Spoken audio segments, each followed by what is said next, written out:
A quick update on Spell here. So Spell token is coming down. Massive red little candle spawning in here. And I know that did not make sense. Massive little. I don't know where that came from. So with that being said, you can see the green box here is the low to the high 0.5 and the bottom is the 618 here.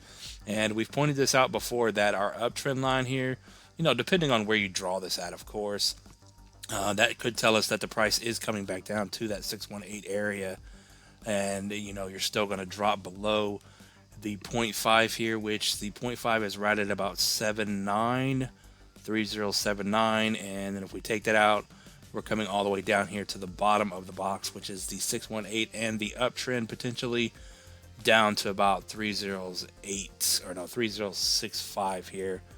And then now my stuff wants to work, and then from that 0.5 you're going to drop, as you can see here, another 18% down to that uptrend. Now what may play out here is you hit this, bounce back up to the 2364 resistance at 96, and then we come down at that point. So that could be in play here to get us down to that uptrend here on Spell. But any lower than that 618, you're going to end up breaking the uptrend, and then of course a deeper retracement is in play, and then we'll just cover that when that happens there. But something like this right now may play out. And we are on the weekly candles, by the way, here. So what we're going to do now is move our target down to where we are now at the zero point 0.5 top of that box there. And we very well could get a double bottom off of this too. You can also notice the higher lows here.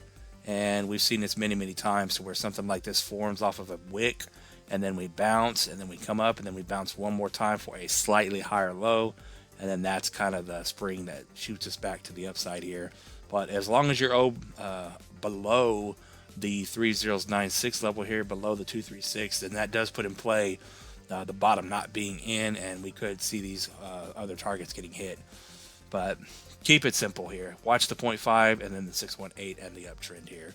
Now, as for how high Spell is going to go, we do have a couple of targets here. If we only do a 786 retracement, that's going to take Spell up to a $1 billion market cap and take you up to 1 penny. And going from today where we are now on support, about a 13x on your investment here. And then if we break through a penny and the previous high at 2.8, then we do have the 1272, a $10 billion market cap on Spell, and a price of about 9.5 pennies. And you can see that's where this comes into play, the over 100x here, about 116x on your investment from today, if you think this thing's going to break the previous high and come up to this 9-cent range. So what are your thoughts on Spell? None of this is financial advice, and I'll see you in the next one. Peace out.